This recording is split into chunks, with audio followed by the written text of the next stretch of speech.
Guys, IAS ఐపీఎస్ఎల్కి జీతాలు పెరుగుతున్నాయి. 3 రెట్లు జీతాలు పెరుగుతున్నాయి. ఇది ఒక boosting point for every UPSC aspirant. నేను జనరల్గా ఏంటి అంటే నాకు తెలిసి లాస్ట్ మంత్ అనుకుంటా డిసెంబర్లో కూడా ఈ 8th పే కమిషన్ దీని గురించి అంటే ఆల్మోస్ట్ ఎవ్రీ 10 years కంటే లాస్ట్ 6th పే కమిషన్ వచ్చేసి 2006లో వచ్చింది.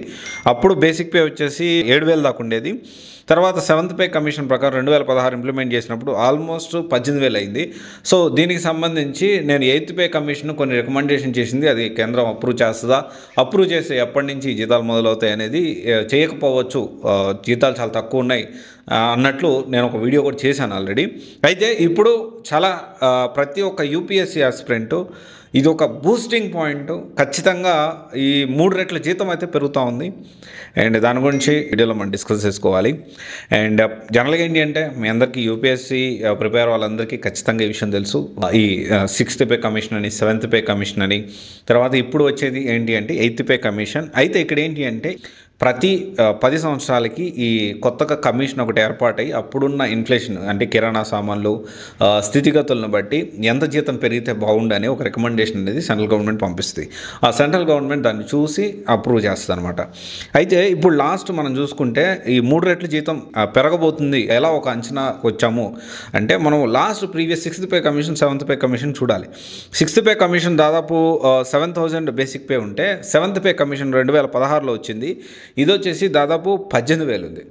అండ్ ఇప్పుడు అంటే 18,000 అండ్ మ్యాక్సిమం బేసిక్ పే వచ్చి దాదాపు 80,000 దాకా ఉంది 6th పే కమిషన్ ప్రకారం. 7th పే కమిషన్ వచ్చేసి దాదాపు 2,50,000 ఉంది మ్యాక్సిమం పే, బేసిక్ పే.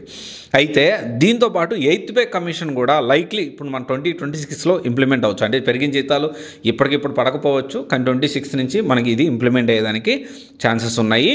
అయితే ఇక్కడ ఒక విషయం ఏంటి అంటే ఈ 18,000 కాడి నుంచి 2 రెట్లు నుంచి 3 రెట్లు జీతం పెరిగేదానికి పాసిబిలిటీస్ అయితే ఉన్నాయి.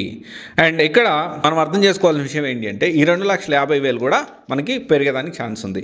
అయితే శాలరీ హైక్ విషయం చూసుకుంటే 6th పే కమిషన్ అయితే 25 to 50% ఉంటే 7th పే కమిషన్ వచ్చి 23 to 30% ఉంది. అండ్ ఇప్పుడు కమింగ్ డేస్లో 8th పే కమిషన్ అయితే 45 to 50% దాకా ఉంది.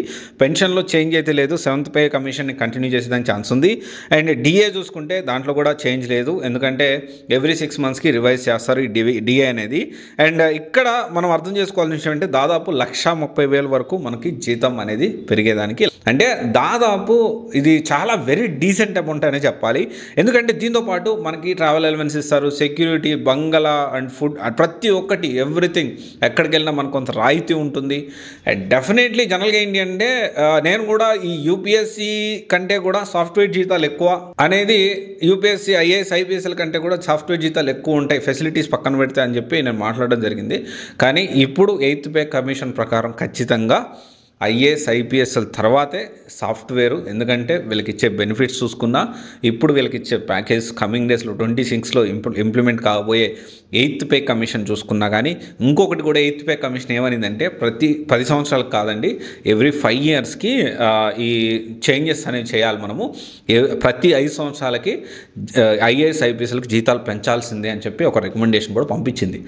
సో మోస్ట్ ప్రాబబ్లీ అది కూడా ఓకే అయిందంటే డెఫినెట్లీ ఇంకొకటి కూడా అండి, ఇంకోటి ఏంటి అంటే పర్ఫార్మెన్స్ బేస్డ్. యాక్చువల్లీ ఇది 6th పే కమిషన్లోనే దీని గురించి డిస్కషన్ వచ్చినప్పటికీ 7th పే కమిషన్లో రికమెండ్ చేశారు దీన్ని. కానీ ఇప్పుడు 8th పే కమిషన్ అంటే ఇప్పుడు 2026లో ఐఏఎస్ ఐపీఎస్ఎల్కి పర్ఫార్మెన్స్, వాళ్ళు చేసే సర్వీస్ని బట్టి వాళ్ళకి ఆ పర్ఫార్మెన్స్ బేస్డ్ పే కూడా ఇచ్చేదానికి రికమెండేషన్ పంపించారు. ఒకవేళ లైక్లీ మన అది కూడా ఇంప్లిమెంట్ అయితే దీనివల్ల ఏంటి అంటే సరిపడా సఫిషియెంట్గా జీతాలు ఇస్తే ఖచ్చితంగా అవినీతి కొంత తగ్గుతుంది. ఒక్కొక్క టైంలో వీళ్ళు చేసే కష్టానికి వీళ్ళకి సరైన అంటే లంచం తీసుకుని ఐఏఎస్ ఆఫీసర్లు చాలామంది ఉంటారండి. లంచం తీసుకునే వాళ్ళు ఉంటారు, లంచం ఈ కరప్షన్ లేకుండా కరప్షన్ ఫ్రీగా కష్టపడి ఏదైనా సొసైటీకి యాడాన్ని ఇవ్వాలనుకునే వాళ్ళు ఉంటారు.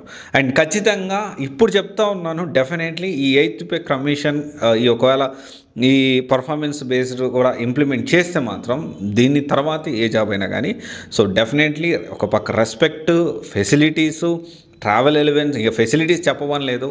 ఆల్మోస్ట్ ఐఏఎస్ అంటే ఒక డిస్ట్రిక్ట్కి రాజులాగే, అంటే కష్టపడి సాధించింది, ప్రజల కోసం పనిచేసి ఒక కింగ్ అనుకోవచ్చు. సో ఐపీఎస్ అనుకుంటే మనం చూసుకుంటే సేనాధిపతి లాగా మన డిస్ట్రిక్ట్కి, జిల్లాకి. సో డెఫినెట్లీ యూపీఎస్సీ ఆస్పిరెంట్స్కి, యూపీఎస్సీ ప్రిపేర్ అయ్యే వాళ్ళకి ఇది ఒక మంచి బూస్టింగ్ పాయింట్.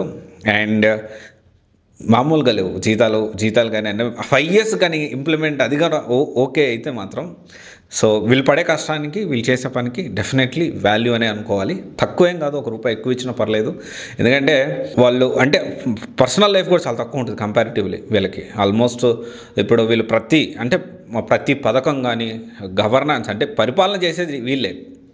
ఒకవేళ వాళ్ళు కొన్ని ఈ ఎమ్మెల్యేలు వాళ్ళు ఏది చేసినా కానీ దానికి సంబంధించిన ఇన్పుట్స్ అన్నీ తయారు చేసేది వీళ్ళే. ఆ పథకం ఒక పేదవాడికి అందాలన్నా వీళ్ళే దగ్గరుండి దాన్ని ఎగ్జిక్యూట్ చేయాల్సింది.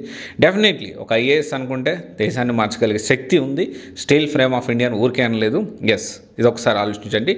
అండ్ యూపీఎస్సీ ఆస్పిరెంట్స్కి 2026 నుంచి సో జీతాలు పెరుగుతున్నాయి. ఓకే, దాన్ని మనసులో పెట్టుకొని, అంటే నాట్ ఓన్లీ ఐఏఎస్ ఐపీఎస్, అన్ని క్యాడర్స్, దాదాపు సెంట్రల్ గవర్నమెంట్ సంబంధించే కొన్ని లక్షల మంది ఈ 8th పే కమిషన్ ద్వారా బెనిఫిట్ అవ్వబోతున్నారు. ఇది ఒకసారి మీరు ఆలోచించుకోవచ్చు. Thank you.